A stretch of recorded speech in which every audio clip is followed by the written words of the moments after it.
Hey overclockers, and for this video, underclockers too. Cappy here. Today we're diving deep into the strange, undocumented world of the 4090's voltage and clock control. I've soldered an Elmer Labs EVC2 to my 4090 Strix, flashed a 1000 watt XOC BIOS, dropped my loop to 4 Celsius, and we're going to take over the voltage and fucking send it. I don't know, I just woke up from a little nap. It's a little dark, but you guys silly? I'm still gonna send it. Oh my god, I can't, what the fuck is happening? I just fucked that up.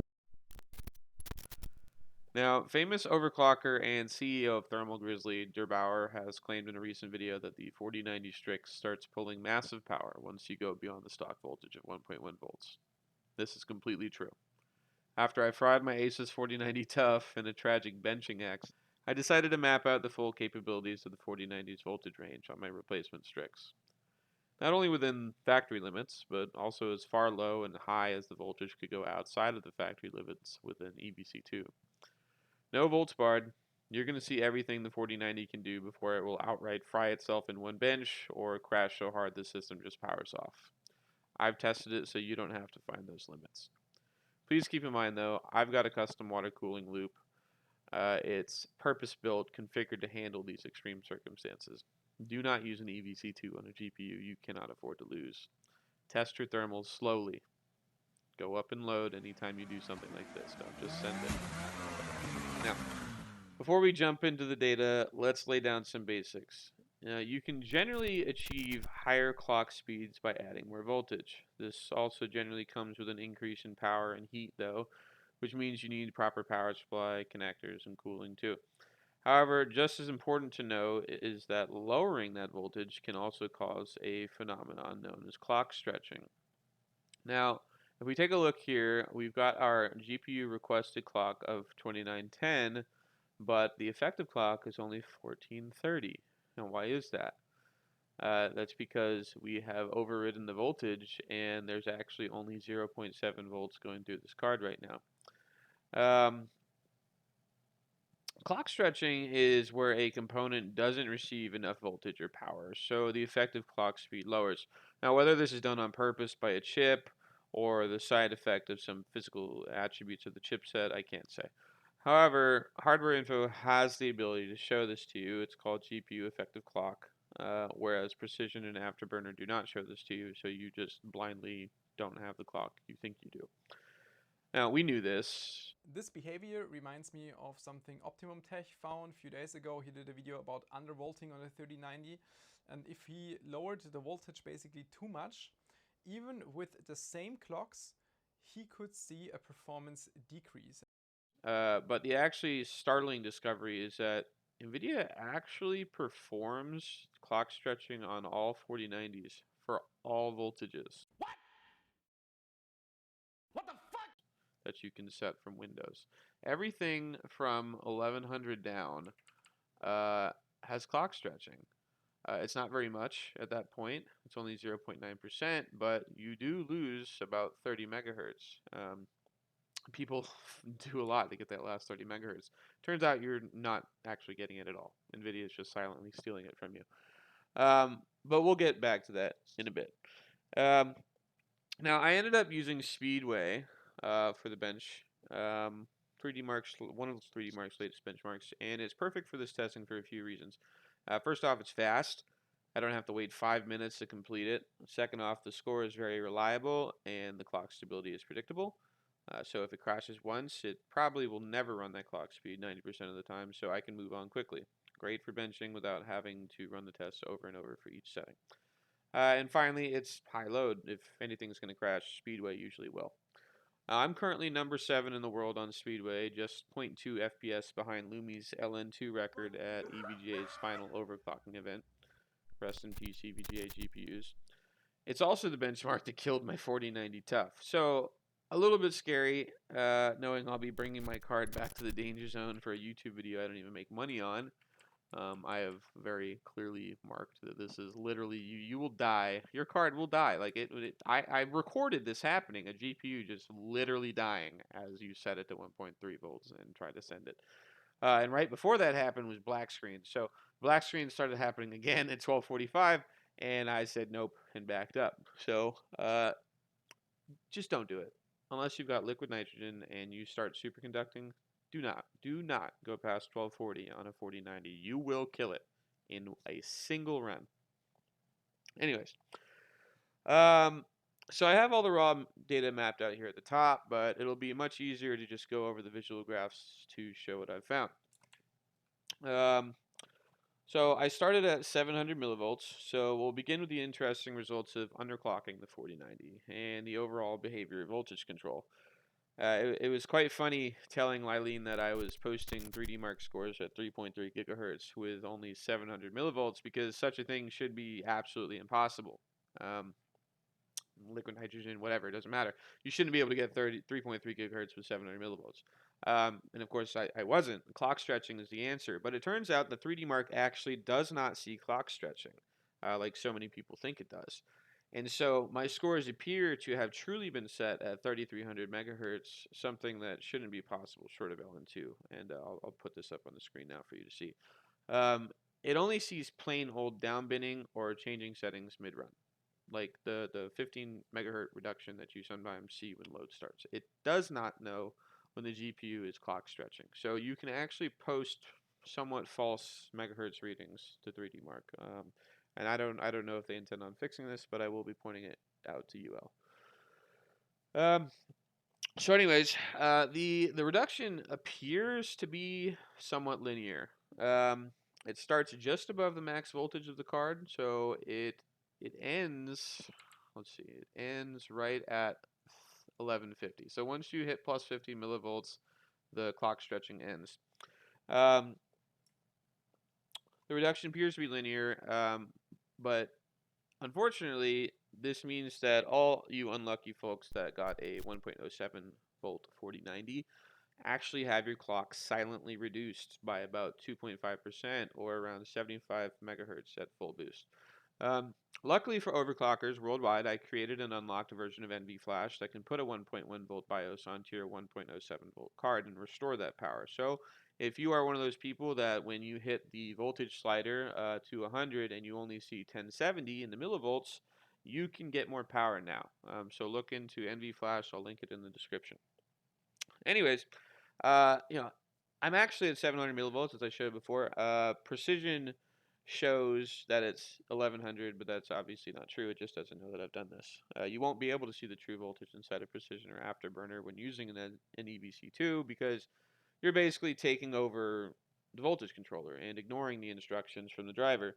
However, the EVC2 application does have a readout straight from the voltage controller that you can actually export to hardware info, which we see here as GPU vCore. And you can see it's 0.7 despite the fact that the BIOS is not reporting that. Interestingly, there is still a fairly large downbin though if you don't set your voltage to 100. Even though I override this, right? Like I could set it to whatever. Let's go up to 1.1 really quick, right? Even if I set it to my theoretical maximum and all the clocks rise up, the power starts going up a little bit to compensate. If I drop it here, even though it's not actually dropping, it's still 1.1. The BIOS then downbins you significantly. It looks like it is. Damn, that is like 3 or 4 whole bins. That look like 3 bins. Yeah, just from not having that voltage set. So that's a big performance loss that you lose from that slider. No matter what you do with your EVC2, make sure that you have that voltage slider set to 100 or you're going to get downclocked by the BIOS. Anyways, so we're all set to go. Actually, let me change back to 0.7 really quick. Okay, now we should drop back down. We're going to rise our clock back up to 3.3 gigahertz, which again should be impossible, but thanks to the fact that we are clock stretching, we're actually only running at 1820 megahertz, even though everything in the operating system is telling us we're at 3300. It's just a lie. So we're all set to go. So I'm going to show you how nuts this is. I can run Superposition at 8K with the absolute minimum voltage and the highest possible clock. So let's get that started and see how that goes.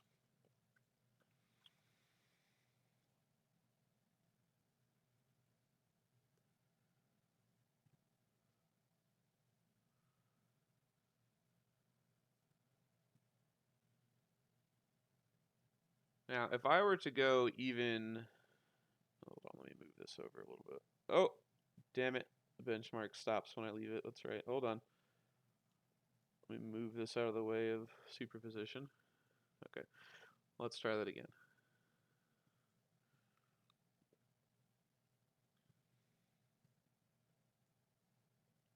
All right. Let's try that again now that I've moved the window out of the way so you guys can see what superposition is saying too during the run. Now, we are running 8K, not 4K, 8K at 700 millivolts. Now, it's not a ton of FPS, it's about 60 FPS average, but 8K at 60 FPS with 700 millivolts, my wire view is only reading 130 watts right now. The whole thing is reporting 156, so that's with the 25 or 30 from the PCIe slot. That's insane. Like, this is happening with a teaspoon of power. Honestly, graphics cards are mankind's craziest invention. Like, when you really think about what it can do, and especially now with all the advancements in AI that is enabled directly by the existence of these graphics cards, uh, it's a game changer. Honestly, it's like going to the moon all over again. The things that these cards can do, and we just play video games mostly with them, and you know, overclock it until they fry. The only thing I don't like about superposition is that it's a really long benchmark. But the good thing is that it's very consistent too. So it's really good for this kind of testing. If I were to go, you know, I methodically tested every voltage. I pushed it up until it crashed, pulled it back down, and ran it twice to make sure it worked, and carried on. And the results were surprising. Like, it's really weird because it was 3300 megahertz target clock throughout basically the whole lower range, but as the voltage increased, the core clock increased significantly, and that wouldn't crash it, but me increasing it even 5 more on the target clock would. Just everything around the clocks and voltage on NVIDIA cards is very, very strange, to say the least, especially when you're trying to set world records in 3D Mark or whatever. So it appears that one of the most key things, really, if you want the power that you are asking for, is to be at 1150 millivolts. Otherwise, you are going to experience clock stretching. We're at scene 15. Looks like we're going to finish this. Would have crashed by now if we weren't going to make it. And I haven't even seen so much as an artifact yet, so this is going great.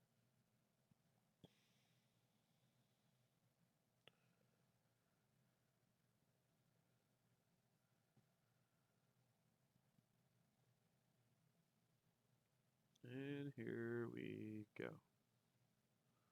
Lights out. Okay, so terrible score, but we're not undervolting to 700 millivolts to break high scores. The fact is that you can run 8K at around 60 FPS. Looks like the average was 59, with only 150 watts with a 4090 chip. Amazing. 8K, 60 FPS, 150 watts. Like, that's mind blowing. That's unbelievable how far this technology has come. Anyways, I'll stop nerding out. Now let's check out the opposite end of the charts. Now, I spent hours doing all these tests, but we're going to focus on the fun ones, sending nearly 1000 watts through yet another graphics card running at 1.24 volts. Not quite the 1.3 volts I had fried my tough with, but I started losing displays mid-bench at 1.245 and 1.25. And I didn't feel like risking yet another graphics card within a week of getting it. Like, I literally just unboxed this graphics card a few days ago, put liquid metal on it, put the block on, etc. So I haven't even had it for a week. So I'm not feeling that crazy. Anyways, so basically, just don't ever go past 1.24 volts unless you're using liquid nitrogen to combat the quantum tunneling effect that occurs at such voltages. Your graphics card will mostly most likely fry before the bench is over. Ask me how I know. So I've done the honor of mapping out the power consumption in Speedway. The increase in clocks, power consumption, and score was extremely consistent across the entire range. It is quite linear up until you get past stock voltage. These power readings came from my wire view, the average readout. So at about 30 watts for the PCIe power, and you have the true power consumption of the entire PCB with no onboard sensor funniness. I'm running a custom BIOS, so a lot of people ask questions like, "Oh, is it really running 800 watts over your 600 watt connector?" That's not possible. Well, it is. That's not how wires work, but that's another video. Um, so, anyways, let's do something a bit more spicy than superposition or even speedway. Let's go to the fan favorite Port Royal. We're going to be running this 4K test at the settings we found, 3150, an extra 140 millivolts. Let's go ahead and set that now. We're going to go all the way up to 1.24 right off the rip. Port Royal. We're going to go ahead and set that. Now we need to set our clock. Oh,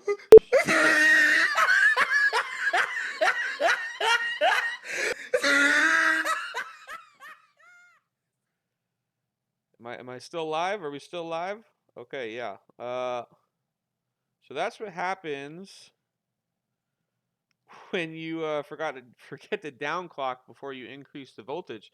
The clock stretching stopped, and everything started dying.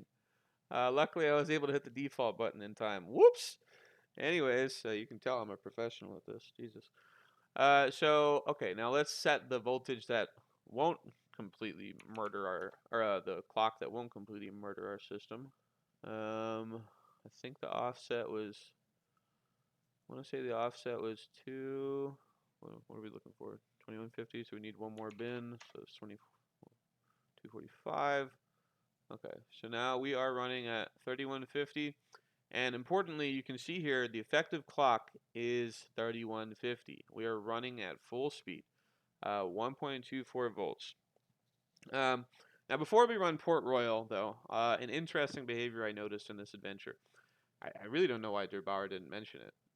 Maybe he did, and I just didn't notice. But for some reason, when you go past the stock max voltage, the card starts pulling hundreds of watts worth of ghost load. You can see here we're at 325 watts, and there is no load. Nothing's going on at all. There's barely any graphical acceleration except for the recording I'm doing. This happens with nothing running whatsoever. It's almost as though the GPU's like pre-warming itself, knowing there's some crazy ass overclocker like me overriding the voltage. Like I've seen this on both my Tough and Strix, and they had completely different voltage controllers, and they both do this. So it's something in the GPU die, I believe, and not the BIOS because the BIOS doesn't see this voltage. Something on the die is causing there to be a bunch of resistance when it goes over 1.1 volts. I don't know what it is. If anyone has any idea, any insight, has seen that on other cards, please let me know because I'm really, really curious about that. That's probably the weirdest thing of it all, honestly. Anyways, so let's go ahead and start Port Royal.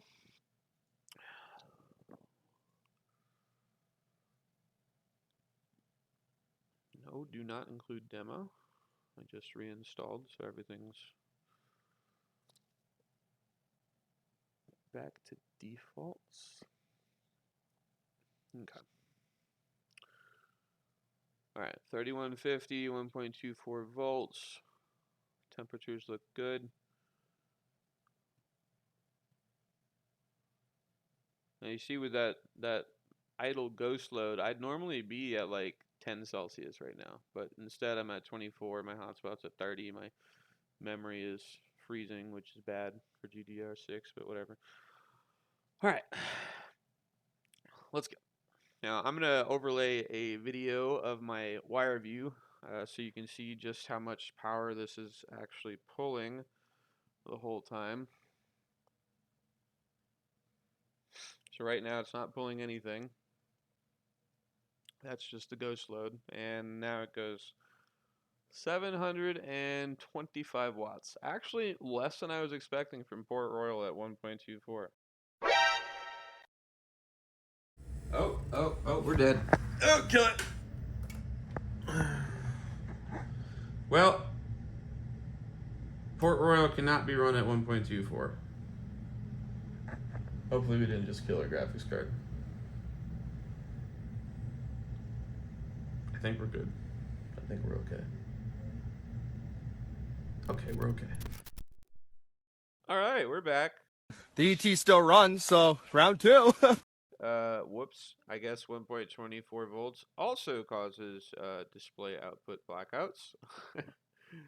Both outputs blacked out, and I just hit the reset button because I learned my lesson from when my tough fried. Anyways, GPU is fine.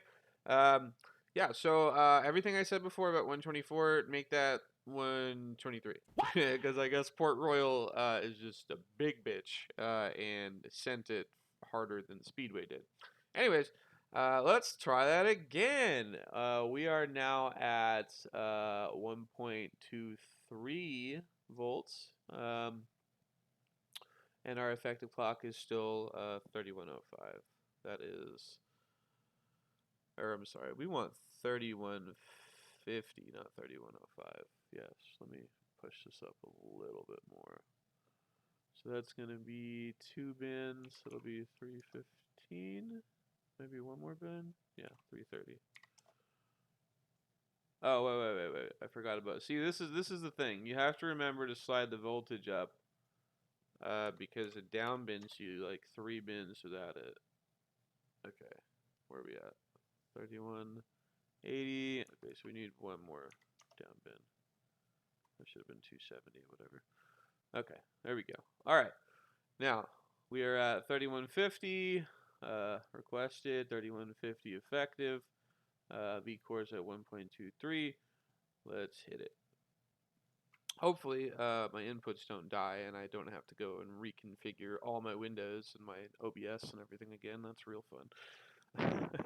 I was really hoping that wouldn't happen because I tested it so many times at 1.24.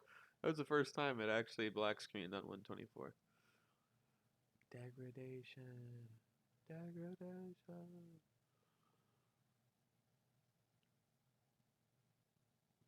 The only thing I don't like about all the older benchmarks about 3D from 3D Mark is just how damn long they take. I get it; it's good for like showing the stress completely, but when you're rapidly just trying to increase your clocks, it's nice to have things like Speedway. But this is good to show off for the max, for the big run.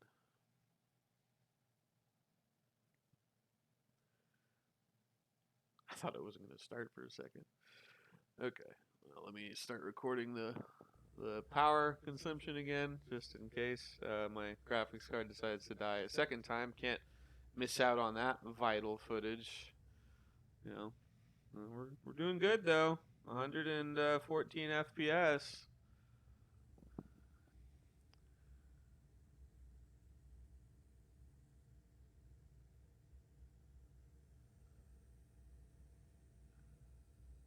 $730 watts. Looks like that's our max so far.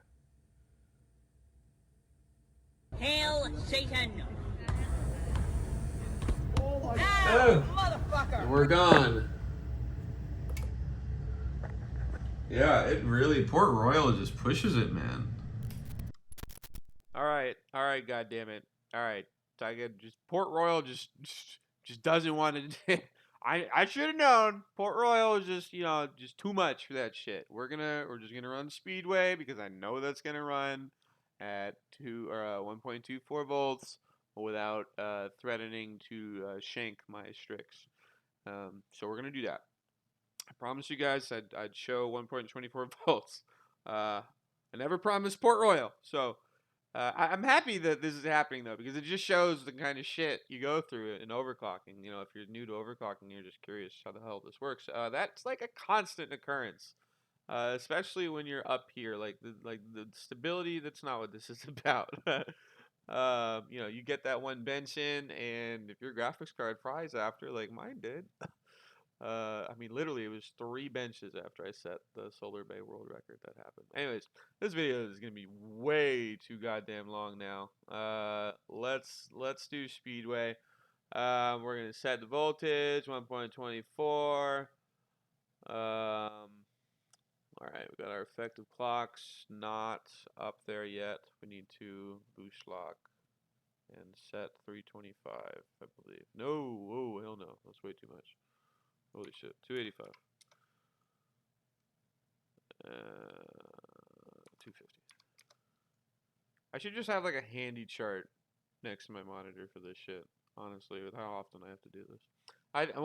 When I finish my overclocking software, you're just gonna be able to put in an absolute number. Fuck all this 250 bullshit. If the BIOS says just downbins you for some reason, it'll push it up for you. Like that's what I'm building. I'm so tired of precision and afterburner and how they handle every damn thing. Anyway, that's a whole nother story. All right, we're at 3150, 1.24 volts. Let's try it again. I hope it works this time. I want to be done with this video. Speedway should work. Should work. Or it's just going to fry my graphics card because this is the bench that fried my graphics card at 1.3 volts. I was able to run this at 1.3 volts, so I should be able to run it at 1.24, right?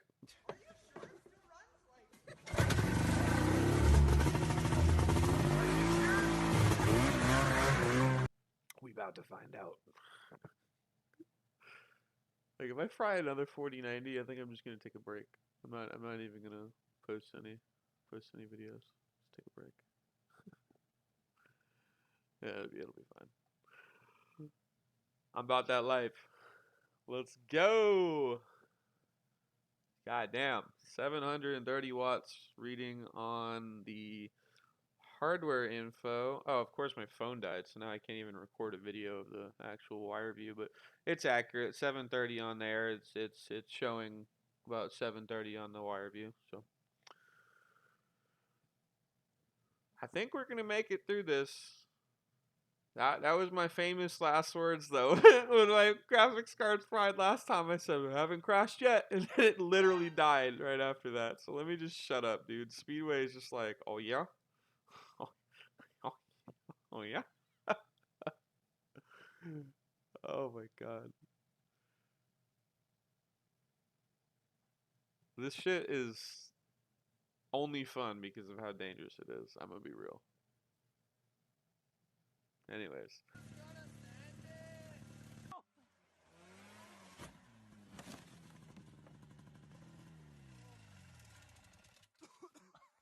What did our thermals come out to? God, that's a terrible score. Looks like we had 32. Oh, wait, no, that's right now. 49 Celsius hotspot, 39 Celsius GPU. Memory only went up to 32. Man, those critical pads are something else. My tough was twice that hotspot. Like, damn. The problem is GDDR6X wants to be warm, so I'm probably hurting myself in that regard, but whatever. Anyways, that's the maximum and the minimum. The top and the bottom, the very ends of the range that a 4090 can handle. And this was roughly about the same experience I had on my TUF, which had about roughly the same GPU core, much better memory, unfortunately, but nonetheless, it behaved right about like this.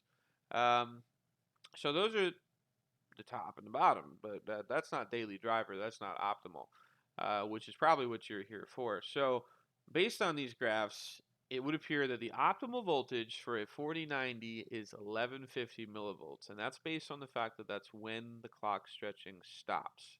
So you basically get this bonus clock from just increasing your voltage. You know, you don't see it, but it's here.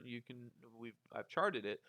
You get a lot for little increases, right? Like you're going from 2415 to 2492 to 2572. You know, it's roughly about 75 megahertz per 25 millivolts. But once you get to the point where you're no longer stretching, the additional clocks are much more expensive, basically, because you're not just being given back what was taken from you. Now you're actually trying to claw even more performance from the silicon that NVIDIA never intended. And so, that's that. The mighty 4090 with all its quirks and capabilities. The big takeaways: NVIDIA handed their customers access to the majority of the 4090's usable voltage range. They did, making overvolting a bit of an overkill, unless you're gunning for those record-breaking benchmarks or you just hate the thought of clock stretching making you lose even 30 megahertz, which it does. If you have a 10 or 1.07 volt card, you're gonna be losing a fair amount of performance for no apparent reason. I'm sure NVIDIA had some reason for doing the 1.07 volts, but it's the same reason they limit anything that they give us, and it's the same thing that we're going to do, is that we're going to push past those limits. So 1.1 volts has worked well for me. In all my testing, I've pushed thousands and thousands of watts. I mean, a total of 1,000 watts any given run, but hundreds of times through this graphics card at 1.1 volts with no issue. So send it. That's all I've got to say. And if you're an undervolter eyeing efficiency or longevity, undervolting on this beast is not just feasible, but insanely powerful at even the lowest voltages. Making a whopping 516 frames per second per kilowatt in speedway. It was 700 millivolts. That's insane. The efficiency goes way down. It's about half as efficient at 1100. And it just keeps dropping and dropping as you go up. It gets really bad past 1100. Much like DeBauer said, once you go past the stock voltage, it really does pull a lot of power. I mean, look at this. We're going up, up, up, up, up, efficiency, and then right here, it just shoots up. And this combined with that weird ghost load behavior, I don't know if this is a bug or what. I mean, they didn't design this with the idea that someone would plug in an EVC2 and do this. I mean, Asus did, right? The PCB manufacturer did, and I'll show you a picture of what I'm talking about.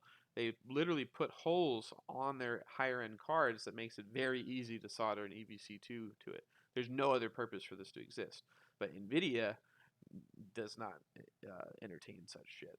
So something's going on inside the GPU when it sees this voltage, and it just starts freaking out. But up until then, it's also taking your performance. So to avoid that and get the most performance, just sit at 1100, maybe 1150 if you really want to. But NVIDIA gave us what we wanted. So overvolting is the realm of extreme overclocking. That's it. So be happy with what you got. Unless you're a 1.07 volt guy again, you can now get that back with my tool. So until next time, keep pushing those limits. Snow's too soft. Another day, another beer.